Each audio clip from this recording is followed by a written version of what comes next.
골콩드는 벨기에의 초현실주의 화가인 르네 마그리트의 대표적인 작품으로 공중에 떠있는 중절모와 코트 차림의 남자들이 비처럼 내리고 있는 그림입니다. 1953년에 그려진 이 작품은 캔버스의 유체 81×100cm의 크기로 현재 미국 휴스턴의 더 매닐 컬렉션에 소장되어 있습니다.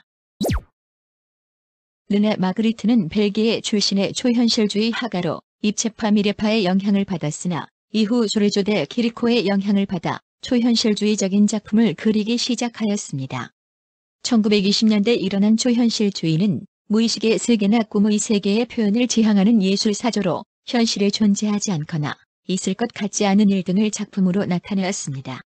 이를 위해 초현실주의 화가들은 이성의 간섭이나 억압이 없는 상태에서 무의식적으로 작품을 창작하는 자동기술법이나 서로 상관이 없는 물체를 같은 공간에 그려넣음으로써 낯설고 논리적이지 않은 상황을 표현하는 대페이지망 기법 등을 사용하였는데 마그리트의 골콩드는 대페이지망 기법의 대표적인 작품입니다. 마그리트는 다른 초현실주의자들과는 다른 자신만의 독자적인 초현실주의 작품을 그렸는데 이와 같은 마그리트의 작품들은 현대미술의 파바투 등에 큰 영향을 주었습니다. 골콩드에는 하늘과 붉은 지붕을 한 건물을 배경으로 공중에 떠있는 중절모와 코트 차림의 남자들이 하늘에서 비처럼 내리고 있습니다. 제목인 골콩드는 인도의 골콘다라는 도시의 이름을 따서 명명되었는데 골콘다는 다이아몬드 광산이 있던 인도의 옛 도시로 쇠락하여 폐허만 남은 지 오래되었지만 여전히 부의 상징인 곳입니다.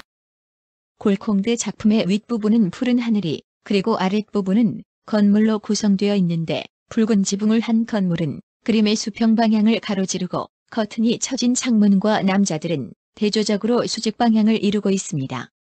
이 골콩드는 서로 상관이 없는 물체를 같은 공간에 그려넣음으로써 낯설고 논리적이지 않은 상황을 표현하는 대페이지망 기법의 대표작으로 현실의 법칙이 적용되지 않는 이 그림은 낯설고 기묘하면서 동시에 신비롭습니다.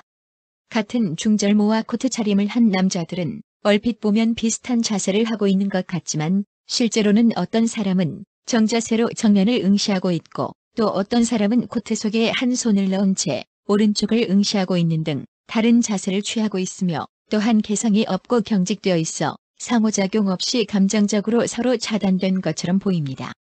그리고 남자들이 착용한 중절모와 코트 차림은 실제 마그리트 자신이 평소에 즐겨 착용한 패션으로 중절모와 코트 차림의 남자는 마그리트가 자신의 작품에 자주 등장시킨 마그리트의 대표 아이콘입니다. 그리고 그림에서 남자들은 다양한 크기로 묘사되어 있는데 전경의 남자들은 크고 선명한 데 비해 맨 뒤의 남자들은 작고 흐릿하게 실루엣만 보여 원근감이 느껴지게 하고 중간 지점의 남자들은 벽 창문, 지붕에 자신의 그림자를 들이울 만큼 건물 가까이에 떠 있습니다. 또한 그림의 오른쪽 가장자리에는 또 다른 건물의 일부가 그려져 있는데 마치 관람객의 바로 옆에 있는 것처럼 가깝게 보입니다. 그리고 남자들의 왼쪽 얼굴은 오른쪽보다 더 밝게 보이고 건물에 비치는 남자들의 그림자가 그림 오른쪽으로 드리워진 것에서 광원이 그림의 왼쪽에 있음을 알 수 있습니다. 이와 같이 초현실주의의 대페이지망 기법이 적용된 골콩드는 낯설고 기묘하면서 동시에 신비로운 작품입니다.